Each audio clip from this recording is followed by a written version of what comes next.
News. News Talk 610 AM and 102.1 FM. KVNU. KVNU News Time is 4:05. I'm Bill Walter with this news update brought to you by Northern Steel Building. Utah's new rolling 7-day average for positive COVID tests has reached 4,830 a day, but the Utah Department of Health statistics issued today showed 2,845 new positives since Monday. There have been 888,368 COVID-19 cases since the start of the pandemic. The new report also includes 20 deaths since Monday. The total death toll over the course of the pandemic has grown to 4,138, with 204 of those from the state's 3 northern counties. In northern Utah, 90 new COVID cases were reported today, and the district's total case count grew to nearly 50,000. Within the Bear River Health District, 1,889 have been hospitalized since the pandemic began. With those 49,207 positive cases in the 3 northern Utah counties, that means more than a quarter of the district's 186,816, or make that 186,818 total population, has contracted coronavirus at some point. KVNU News Time is 4:06. KVNU weather for tonight. Partly cloudy this evening, then mostly cloudy. Another cold overnight low with 0 to 5 above in the forecast for tonight.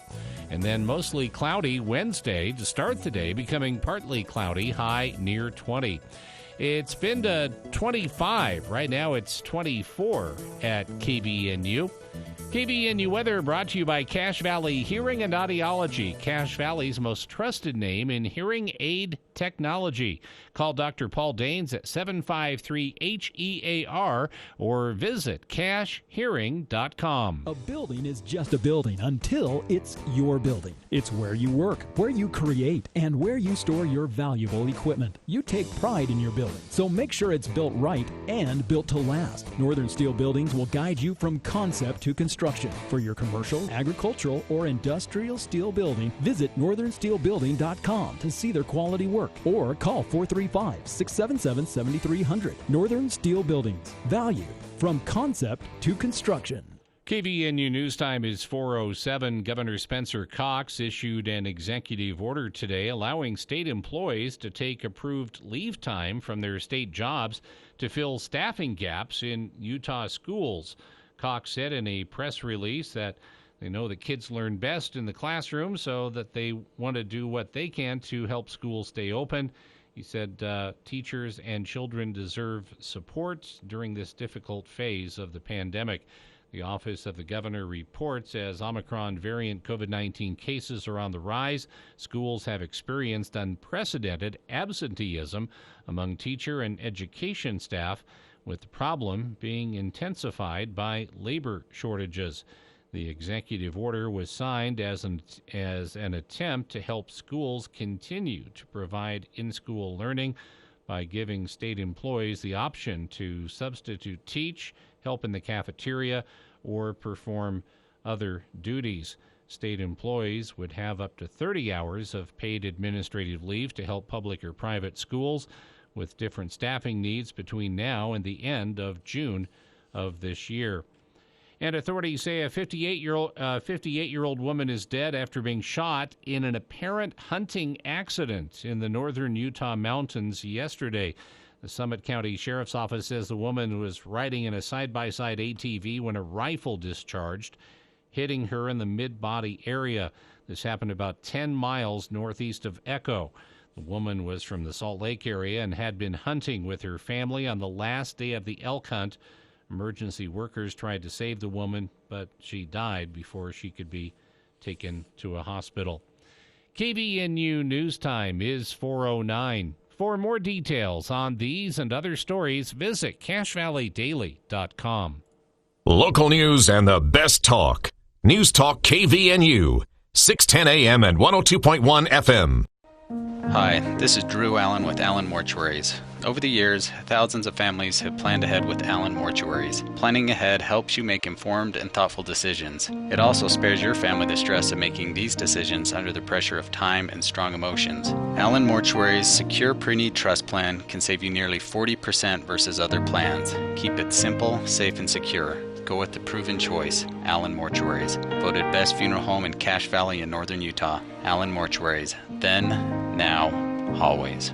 Wednesday edition, Clay Travis and Buck Sexton Show will break down the latest on COVID restrictions, the continued fallout surrounding Whoopi Goldberg and Joe Rogan. Plus, we're going to have Arizona Senate candidate Blake Masters on to talk about the border, what the Biden administration's unwilling to do to secure it, how it affects the economy and everything else in this country. Plus, our friend Ned Ryan from Northern Virginia on the fight over masks in schools. We'll talk about that on the Clay Travis and Buck Sexton Show. 10 to 1 on News Talk KVNU, 102 FM and 610 AM. For the people. We are waiting with bated breath for news from the Cache Republican Party meeting an executive committee tonight. With Jason Williams. And I'm really excited about this next segment. We have two guests here in studio. We're going to talk about something that we've talked about many times here on the show, but from a bit of a different angle. Weekday afternoons from 4 till 6 on News Talk KVNU, 610 AM and 102 FM.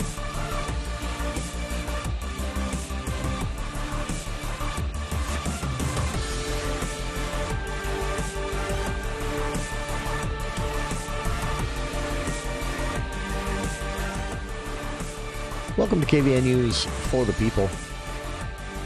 Tuesday, February 1st. Welcome to February. I'm Jason Williams. Bill Walter here in the studio as well.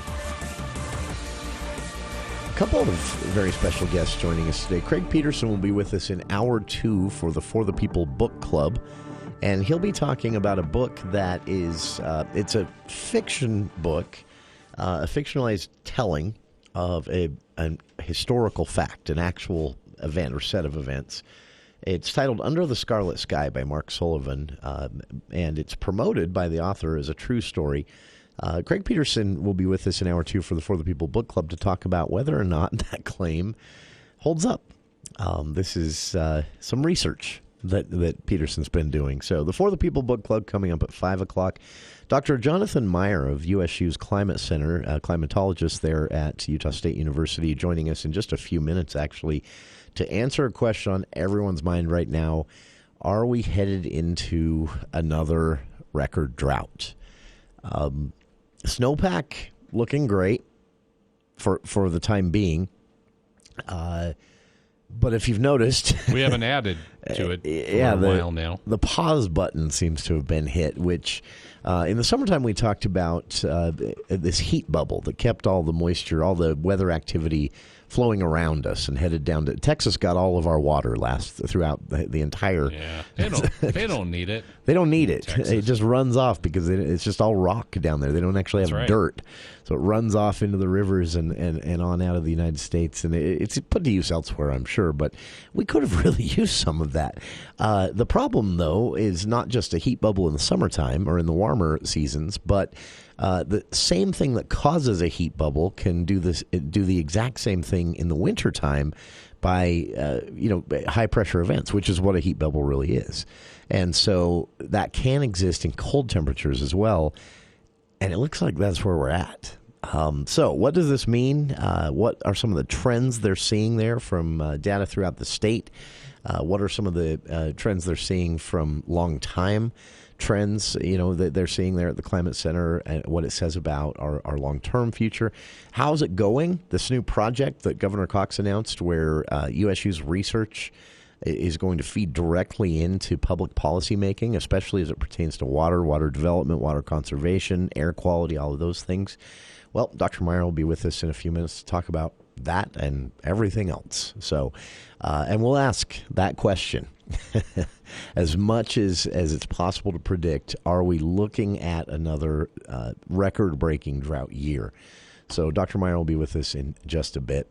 Starting the show off today with a little bit of trivia. This is something I never knew because I get frustrated at times if you've ever tried to peel one off and it doesn't go well. But did you know that though it's not recommended, you can actually eat those little stickers they put on your fruit? I used to take them off and like put them on the sink. That's right.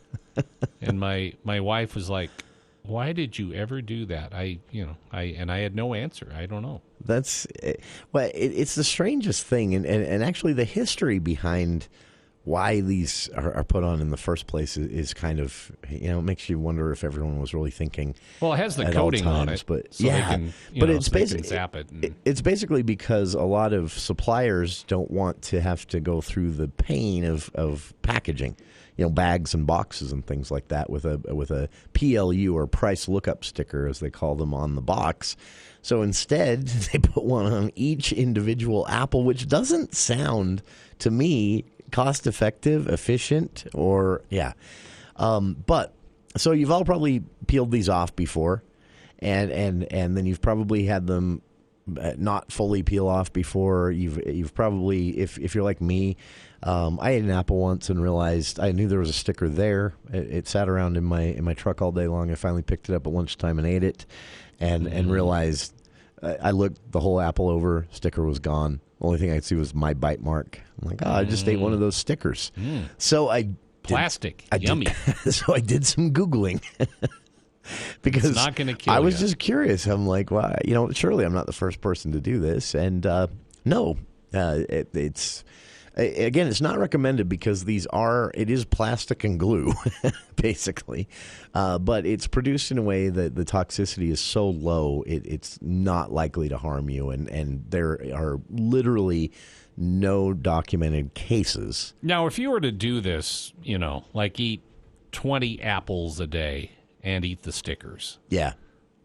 That's, you might. There might be. Of course, eating 20 apples a day could give you great stomach ache and all that anyway. But. But because it's going on food, the FDA actually has a regulation process for how these stickers are produced and applied to make sure that, to ensure that any substance that might migrate to food from the use of a sticker, someone's thumbprint or something like that, and they've got something on their thumb and now it's stuck between the sticker and your apple and then you ate it. There are processes in place for both the production of the sticker, the application of the sticker, all of that. So the substances are of low toxicity, and exposure from the occasional unintentional consumption of a sticker, the FDA says it would not and has not, at least in any documented case, produced any sort of health concern, any reason for a health concern. But this was interesting as well. There are three main components of the sticker that you're ingesting if you eat one of these. There's the ink that makes the little barcode, the PLU number. There's the substrate. It's got a plastic substrate that's printed on. It's a plastic composite. Sometimes they are paper, but usually a plastic composite. And then there's the adhesive that makes it stick to the fruit. And all three of those have been tested as safe for human consumption. Though, again, it's not recommended that you eat them on purpose. But if you do happen to eat one, what makes me suspicious, though, if it's safe to eat, these stickers are not compostable. They won't compost, which means you're not digesting this thing. It's just passing through you, and you're not leaching enough of the glue or the ink or the plastic to harm you. So put that in perspective.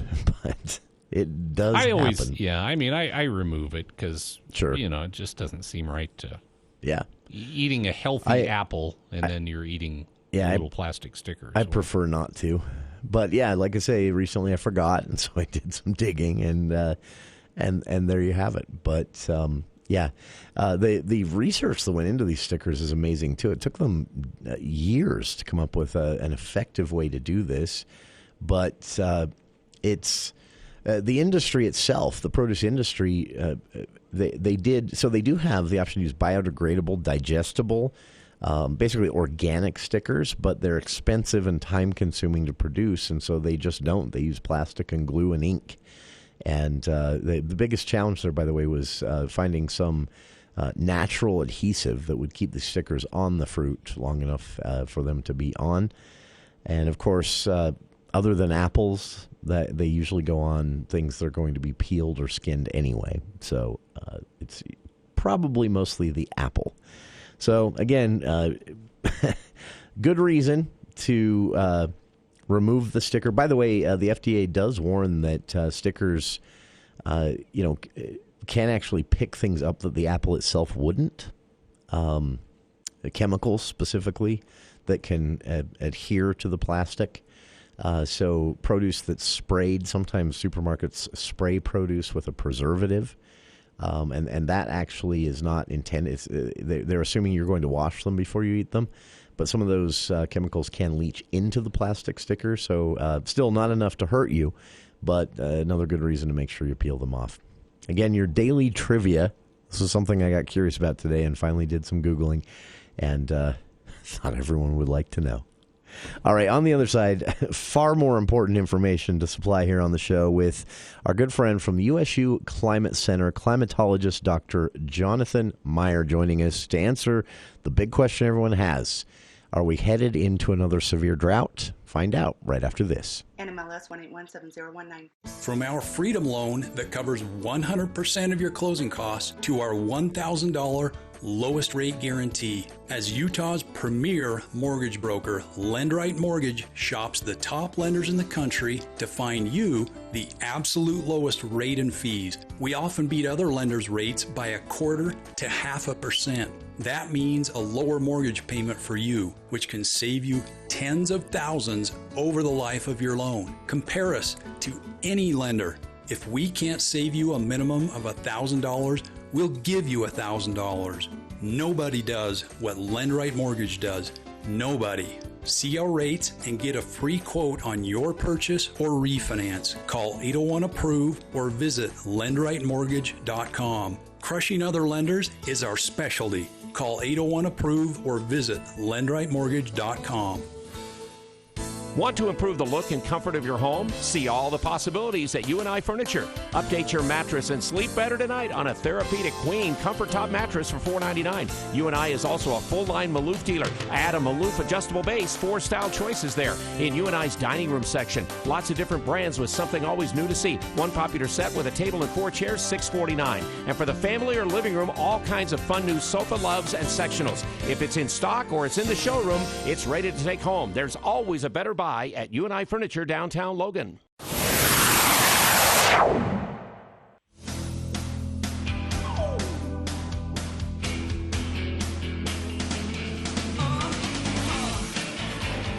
Welcome back to KVN News for the People.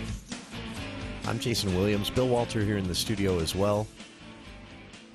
Been getting a lot of emails from listeners about our general water situation, climate change in Utah, future of agriculture and water, the future of water development being debated left and right on Capitol Hill right now. The snowpack, which looked great a few weeks ago, everyone feeling very positive, and then just like a big pause button had been hit on all of the moisture out there. Got out today and took a look at the Blacksmith Fork River, and man, it looks overflowing, but it's due to the cold temperatures and the ice, not necessarily water levels. So we reached out to our friends at the USU Climate Center. Utah State University's Climate Center is the climate center of the state for the most part. They collect data year-round, day by day, for decades now. The go-to place for what's going on in Utah when it comes to climate, weather, water, and all of that. Check out their website. I've linked to it on our Facebook page, and you can actually take a look at some of the data there as well, some of the trends they're seeing. Joining us right now from Utah State University's Climate Center, we have with us Dr. Jonathan Meyer, who is a climatologist there at the Climate Center. And Dr. Meyer, you're also, your team up there, you're the official climatologist for the state as well, right? Yeah, we're a tight-knit group here, and we all just love climate data. We're what we call weather nerds.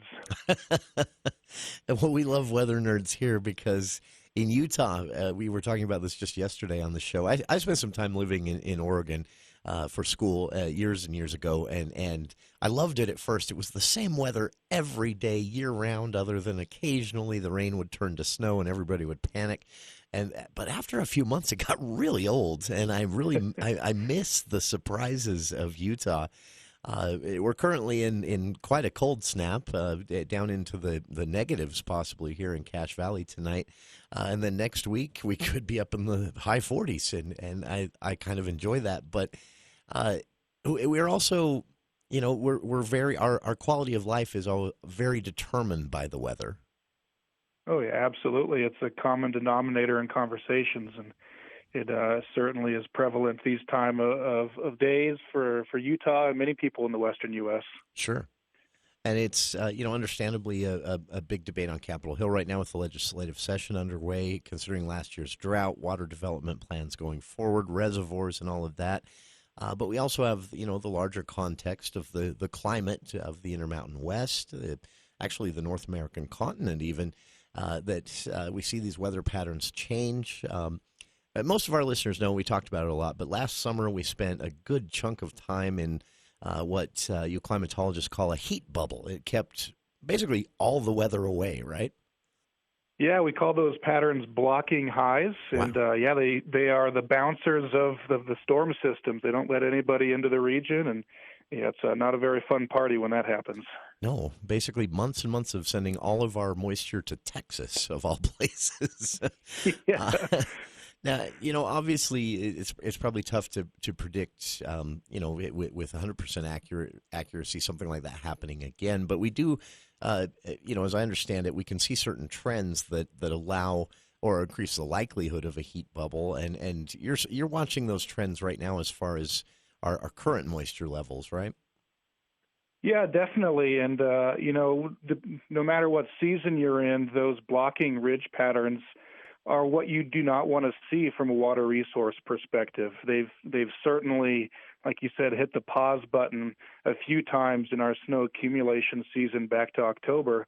And when you get them in the summertime, they have those incredible heat waves like we saw last June when, we had 120-degree weather in British Columbia. Wow. And so those kind of events, these blocking highs, it's hard to find any good news when those happens. It's usually dominated by bad weather and climate news whenever those develop. And we're seeing more and more frequency of these kind of events appearing both in the wintertime and the summertime patterns.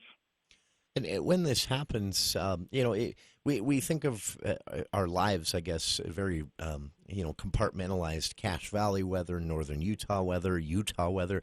But when it comes to the types of trends and patterns we're seeing and watching to see if this coming summer will be as bad of a drought as last, it's more of a intermountain kind of thing, right? All the water connects. Yeah, absolutely. We're lucky we're at the headwaters for a lot of our water systems here. There are quite a few downstream users that are not Utahns that are depending on the snowpack to occur here in our mountains and then melt in an ideal way, make it through the reservoirs and the rivers and cross state borders and down into somebody else's pipeline.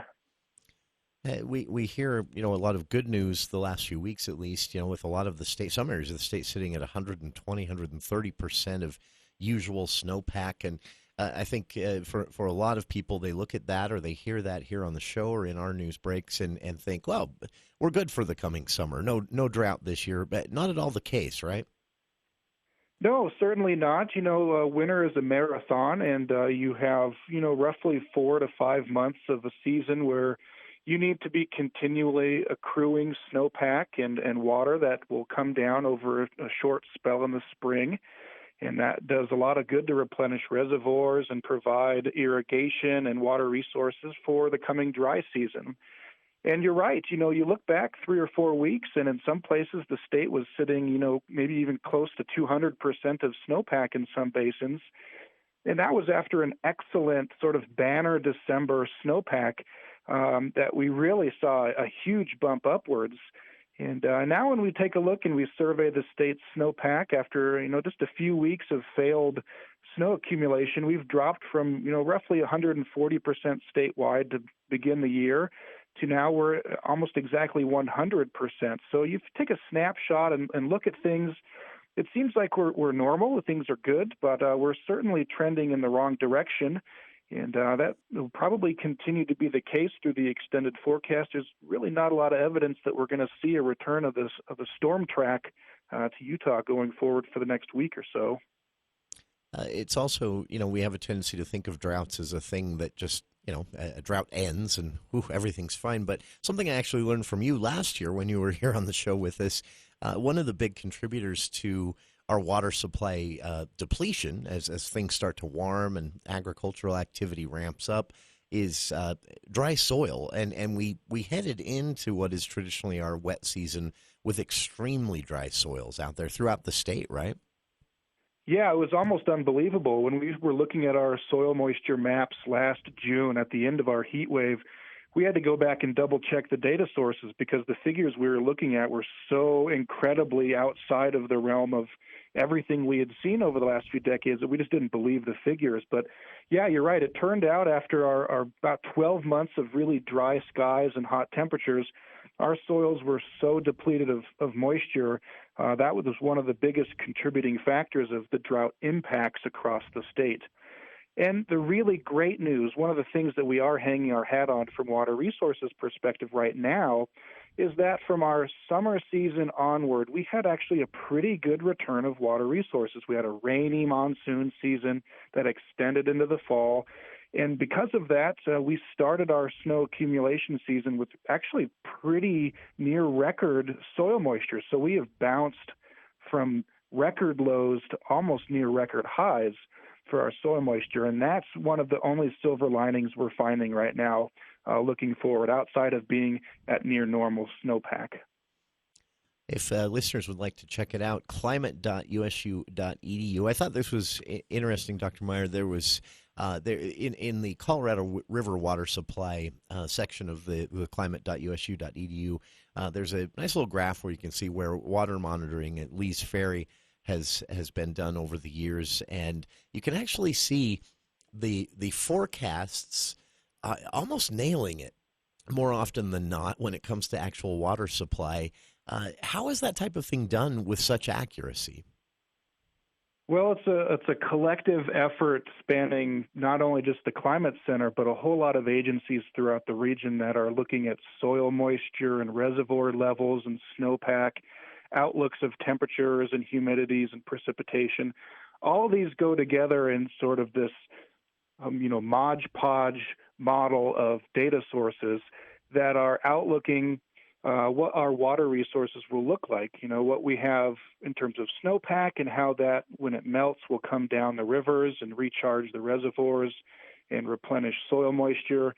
And it really is a testament to the data gathering that goes on across the region and the scientific expertise to take that data and accurately model what will come down over the next few months to seasons, to maybe even getting into the yearly timescales of predictability.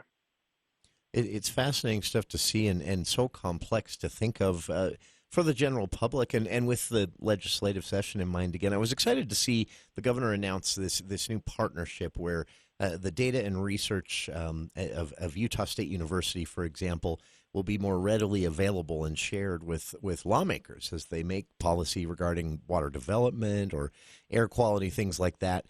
But in the general public as well, it seems that a bit of a watershed moment where more and more people, our listeners at least, are making connections that don't seem so intuitive, connections between how much we drive every day and bad drought. but that is the nature of climate, right? Yeah, I mean, the underlying theme of climate and climate change is everything is connected and everything has ripple effects that maybe have connections that we don't seem to think of at the surface, these derivative ripple effects. And it's been, I guess, a little rewarding for those of us in the climate and water world to see the connections being made by the general citizens of our communities and seeing changes being implemented from the bottom up and sometimes the top down. And I think that's a very promising outcome from things that have negative impacts like the drought. If we're going to be looking for some silver linings, I think that's one of them. This is interesting to see as well. A lot can be learned from various ways of collecting information. Freeze dates, lows and highs, of course, water levels, snowpack, but also looking at fruit growth patterns throughout the state of Utah and the Intermountain West. What are you seeing there as far as with agriculture being such an important thing here? I guess my question is, from a scientist's perspective, can we meet all of these challenges? Can we continue to be, an agricultural state for the most part, and meet some of these challenges as far as water, as far as climate, as far as our impact on the environment around us? I'm a firm believer, and I'm a little bit of a reservoir half full kind of guy, and I think we're more than capable of solving the issues at hand. But I think that does mean that there need to be some changes to the status quo that most of us are used to. And, being more aware of our impacts, both, directly to us and broadly to our communities and our regions is a really great first step. And I think there's been a lot of positive momentum that's been building over the last few years towards that. And so I am optimistic that we can meet the needs of our agricultural community going forward, and that the water resources and the challenges along with that going forward with climate change, can be overcome in a way that has some impacts to the world around us, but hopefully can be minimized through proper legislation and community action. It's very encouraging to hear. And a final question here for you today, Dr. Meyer, is it going to be as bad this summer? I know, again, you can't say definitively, but with what you are all seeing there, the whole team at the USU Climate Center, are we going to avoid the drought? Is it going to be similar to last summer? Is it going to be a little easier than last summer, a little worse? Well, I think the two things that we know that are going to be an improvement over last year are we have a better snowpack right now. Of course, we still have about 2 months left of snow accumulation, and we're only about halfway to where we need to be for a normal year in April. But we are in a better start than we were last year. And the soil moisture is much better than we had last year. And so the higher soil moisture should translate to a more efficient runoff this spring, which means that the water that does melt from our snowpack will more efficiently make it into our reservoirs and replenish our irrigation demand. So I think we've got those two things working for us that should help with our drought going into the summer. Of course, things that we don't know are how the next 2 months of winter will shape up. We could have another stretch like we had in December and things really bump up above normal, or we could have this feast and famine trend continue and we see a more failure of the wintertime storm systems. And that's a bit of a wild card that we're unable to predict on the scales that we need to right now. And then beyond that, what does our spring and summer climate look like? If we have another dry spring like we did last year, that certainly sets us back.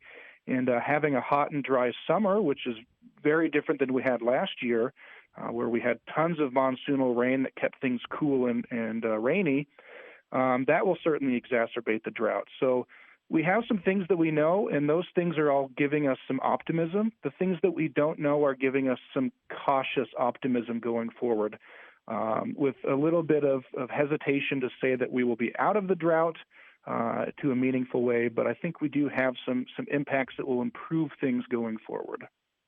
Nice to hear that we may at least see a bit better of a summer than we did last year. Our guest, again, climatologist at Utah State University's Climate Center, Dr. Jonathan Meyer. And Dr. Meyer, appreciate taking some time for KVNU to talk to us about all of this.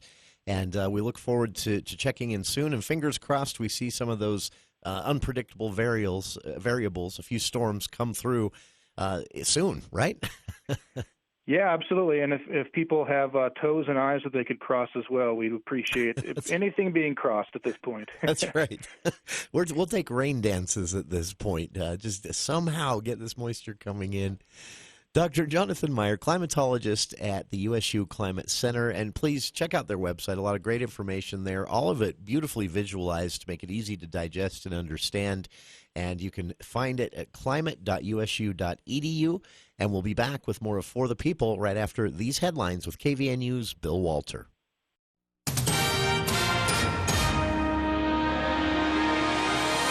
Thank you, Jason. KVNU News Time is 4:39. The news is brought to you by the Duct Hunter.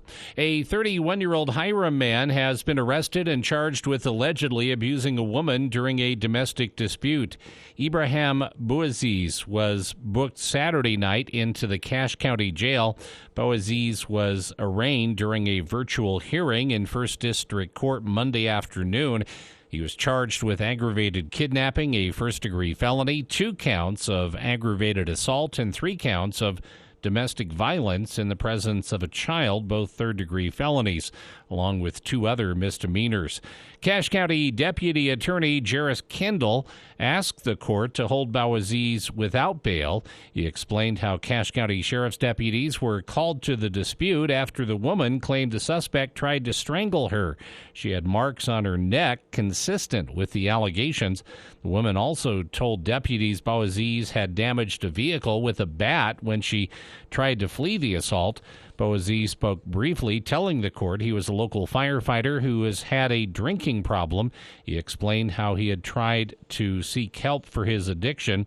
Judge Angela Fonsbeck agreed with Kendall and ordered Bouaziz to be held for the moment without bail while defense attorneys gather evidence in the case. She ordered the suspect to appear again in court February 7th. Bouaziz said he planned to hire an attorney. He could face up to life in prison if convicted. Authorities say a 58-year-old woman died after being shot in an apparent hunting accident in the northern Utah mountains on Monday. The Summit County Sheriff's Office says the woman was riding in a side-by-side ATV when a rifle discharged, hitting her in the mid-body area. This occurred about 10 miles northeast of Echo. The woman was from the Salt Lake City area and had been hunting with her family on the last day of the elk hunt. Emergency workers tried to save the woman, but she died before she could be taken to a hospital. And legislation containing Idaho's largest ever tax cut is heading to the governor for his signature. The Senate today voted 27-7 to approve the record $600 million cut that includes a one-time $350 million in rebates and $250 million in permanent income tax reductions going forward for people and businesses. Governor Brad Little has twice sent his budget chief to testify on the bill's behalf, indicating his support. Backers say the tax cuts return money to the people who paid it. Opponents say the tax cuts mostly benefit the wealthy at the expense of essential government services such as education. KVNU News Time is 4:42. Does your home have that stuffy winter smell? John at the Duct Hunter says it could be your air ducts holding on to dust and other surprises. To get rid of that smell, give John a call at the Duct Hunter. He'll thoroughly clean each duct in every room. Not with a shop vac, but with forced air and a vacuum that will make your mom proud. He can even run a camera through your vents to see what's going on. For a free consultation, call the Duct Hunter at 770-4813. We are the Duct Hunter. Breathe better, save money, protect your home. We are the Duct Hunter. KVNU weather, partly cloudy this evening, then mostly cloudy. Low overnight 0 to 5 above, and then mostly cloudy Wednesday morning, becoming partly cloudy. Still a cold day, around 20. We have managed to make it to 25. It's 25 right now at KVNU.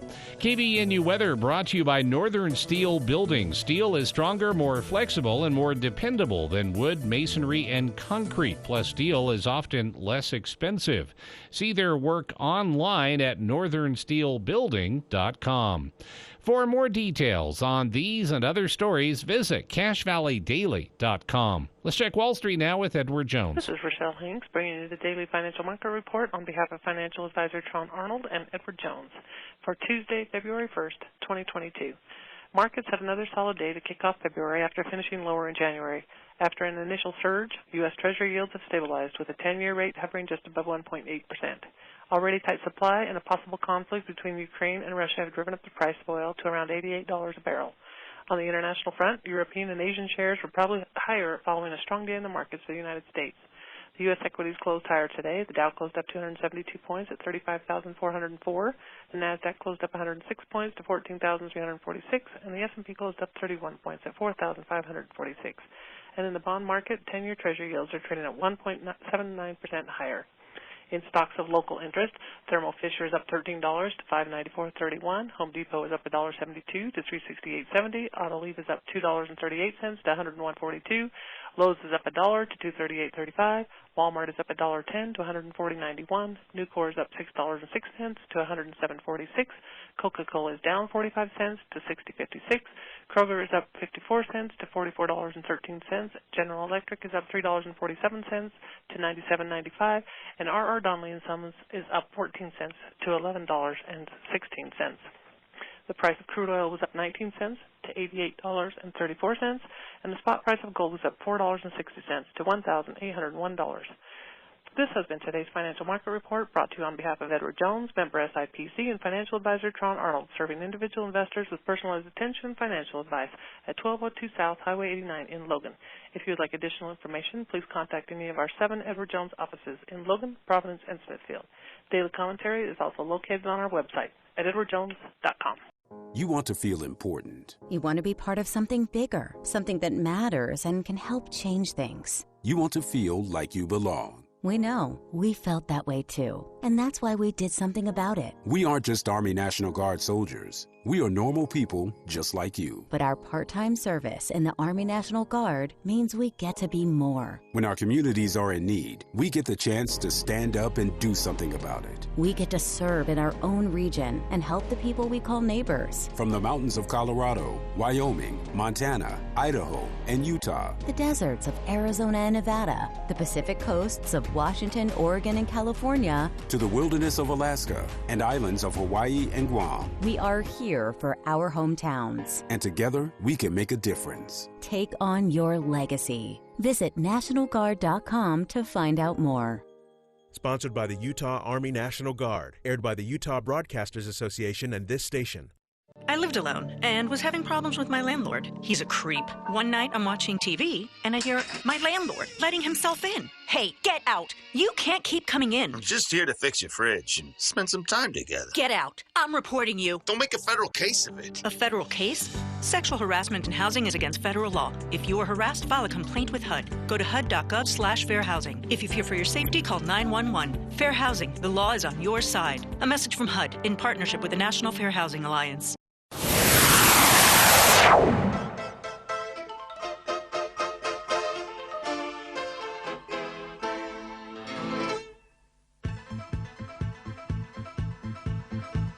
Welcome back to KVN News for the People. Reminder, Craig Peterson joining us in hour 2 of today's show for the People Book Club. That's coming up at 5. And Craig this month, will be talking about a best-selling historical fiction book called Under the Scarlet Sky by Mark Sullivan.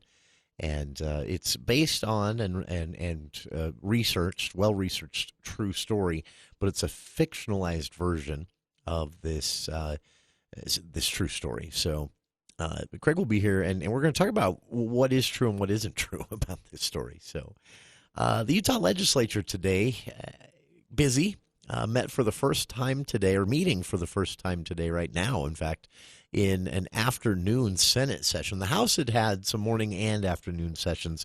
This is the first time the Senate had met in its afternoon session. And one of the reasons for that is the biggest thing the legislature has to do each year, each legislative session, a constitutional mandate, is pass a budget. And what they do in the first few weeks of the session, they pass the base budget, and that usually gets no argument, no disagreement. These are the no you have tos of the budget, to things that they absolutely nobody can disagree have to spend money on. So some of that goes towards education. They have a good idea of what education is going to cost, at least the base. And that doesn't include growth or planning for capital investments, investments in new technology, things like that. They also know social services and some other things. They have a base that they absolutely know they'll have to spend. That's over and done with already. Now they're into the part of the budget where they can decide and prioritize where some of this money goes. And they have quite a bit of money to work with. as far as surplus goes, as far as revenue projections being way up. Remembering that they're planning a budget that won't start until July 1st, they look a lot at revenue projections and say, well, we assume the state, and the legislative analysts are pretty accurate about this, we assume the state will have X amount of money to work with. So then they write into the budget what that money, when it comes in finally, will go towards. And that's the process that has now begun this week and will go until about the last week of the session, second week of March. So we had some details revealed today, though. During a discussion, the Senate leadership sat down and kind of went through some of the particulars of what's written into the budget so far, where some money will be going. And I know a lot of people have questions about where a lot of this federal money is going to go as well, when it comes to infrastructure, when it comes to county money for county roads, when it comes to public transportation, all of that. And Senator Jerry Stevenson, the budget guy in the Senate, he had quite a bit to say today. Let me just give you some rough numbers here really quick. Remember when we started this process at the first day of the session, we had available about roughly $1.1 billion of one-time money and about 219 million in ongoing. So roughly 5-to-1. Now that we've got all the appropriations requests in, those numbers are, this does not include the transportation fund. It doesn't include WPU. Doesn't include that we still have a lot to do with compensation. But we've actually got 1.1 billion in requests already. Give me that number again. 2.01 billion in requests. About double. I'm in shell shock. On the flip side of this, I guess you could say there's a companion discussion happening in House and Senate leadership on various tax cut proposals. As we learned yesterday, the Senate and House leadership, for the most part, have coalesced around what is likely to be either almost or exactly a 1% income tax cut here in Utah that would kick in after the session, so it wouldn't come up until your 2023 returns. That is being challenged a bit by a couple of House representatives who want to see a larger than 1% cut. But as I understand it, and as they've hinted at, the Senate leadership is not interested in going more than 1%. Though revenue numbers look great, though surpluses are huge, though there's a lot of federal money, the Senate leadership has said again and again, a lot of this is one-time money. We don't have any guarantee it will be there in future years, and something like an income tax cut is probably going to permanently affect the state budget, how much money the state has to pay for critical services. So they're willing to go to 1%, not much more than that. We'll see when it all comes down. But again, there's a competing proposal in the House still that I think would take it down to 4.6%. I think. Anyway, so it would go from, under the liked proposal that leadership likes, it would go from 4.95 to 4.85, or roughly that, maybe a little less than that, full percent, but close. And then there's the 4.6% proposal that is not getting a lot of traction. So also not getting a lot of traction, a bipartisan proposal in the House to eliminate the state's portion of the sales tax on food, which honestly is the smaller portion of the tax. The larger portion of the sales tax on food comes from smaller governments, counties and city level, but the state portion eliminating that would reduce the cost of food here in Utah. The Senate leadership, House leadership is open to this. In fact, they're still discussing it. The bill's still alive in the House. Senate leadership has said from the start they're not interested, and that's making this bipartisan team behind the bill in the House a little angry about that. So that came up. They held a press conference this morning in the House to explain the bill and drum up public support for the bill. And then Senate leadership was asked about that today, why they have basically said from day one they aren't likely to even take it up in the Senate. I think we discussed that in the past media availability, but right now I think Senator Cullimore the other day gave a pretty good synopsis of the thoughts about the sales tax on food. But at least right now, our caucus certainly doesn't have a lot of support for it. Senator Milner, any comments? No, I think, we still do have a bucket problem here. We try to deal with it as best we can, but in terms of our income tax and education funds or restricted education services for children and disabled. And then we have this other fund that funds absolutely everything in state government. So when we think about things just like in social services, the list of needs is great. If we think about public safety, we can't keep our officers. I mean, we have some really important issues on that side as well. So I think this is a combination of saying we also have to be responsible and conservative and careful and make sure we can fund the other things that are in state government. And unlike maybe some states where you're able to use money across all different categories, constitutionally we can't do that. Senator Milner explaining there that it's a structural issue that leads the Senate to oppose eliminating the state portion of a sales tax on food. Proponents point out that this would help the most needy the quickest, and that's true. The governor has proposed a tax credit as opposed to eliminating the state's portion, but Senate President Stuart Adams said he's not in support of that himself because that's, if you are going to do something, target it, which eliminating the sales tax would do better than a tax credit. So if they do anything, he said they'd prefer eliminating the tax. But again, as Senator Milner explained, Republican leadership in the Senate, not open that much to the idea. So due to the structure, if you eliminate the sales tax on food, that's a lot less money for everything else they're paying for. Whereas if you reduce the income tax, that only takes money out of the coffers that go towards education and other things that I guess aren't a priority. No, they didn't say that. But a bit of an explanation there. And that's where things sit as far as the budget, revenue, and tax cuts so far. Expect this to change, though, and we'll keep you posted if it does. And we'll be back with more of KVN News for the People right after this. Nothing feels better. Nothing is more relaxing than a massage. A deep tissue or a relaxing Swedish massage from Academy Massage at the Sports Academy. Buy your sweetie a massage and get a 10% discount through Valentine's Day. Relax, rejuvenate, and revitalize yourself with a massage for both of you. 10% off all massages through Valentine's Day at the Sports Academy. This offer valid for members and non-members. The Sports Academy. Your club, your results, your life. When the bills from your accident pile up, it's time for you to consider professional legal counsel. Get the Berenson and Caldwell. My dad was in a car accident. He was rear-ended by a work truck. He sustained some pretty bad injuries. What we didn't know at the time was that he also had sustained a traumatic brain injury, and it really affected his personality. You know, if he had just had an MRI, if he'd had someone pushing him to get checked out, make him feel confident that he wasn't going to end up going bankrupt with medical debt. Visit BerensonLaw.com to instantly connect and receive a free case review of your injury. BerensonLaw.com. Cache County homeowners, do you have a wood-burning stove or fireplace? Have Jim Chimney and Logan replace it with a gas insert or stove to receive a $2,800 to $4,000 state grant. Sign up now at stoves.utah.gov to receive an application. You can find out more about the program at jimchimney.com or by calling 435-755-9990. That's Jim Chimney in Logan and Brigham City. They sell, service, and install.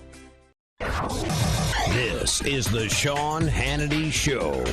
And when the Taliban was on the march, he could have just hit them with airstrikes, pushed them back, expedited the withdrawal while we had control of Kabul, gotten out every American, every Afghan ally, all of our military equipment.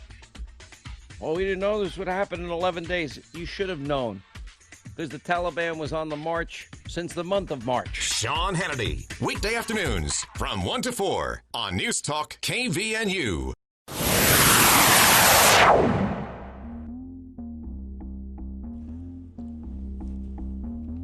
One last item, RE, the legislative session. A couple of different things, really.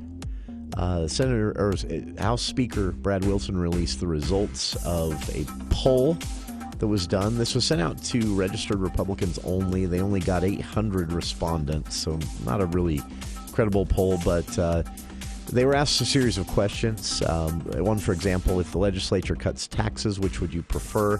32% said they would like to see a reduction in the income tax here in Utah, which is where the legislature appears to be headed. But 33%, 1% more, said they'd rather see elimination of the sales tax on food, which is where the legislature isn't headed. When it comes to investments from ARPA and state funds and more in roads and public transportation, basically a tie. 18% said roads only, 18% said public transportation only, 56% though said both. Spend on both and as quickly as possible. We'll see where this goes. If you'd like to see the results of the poll, they're on the speaker's Twitter account. I've linked to that on our Facebook page.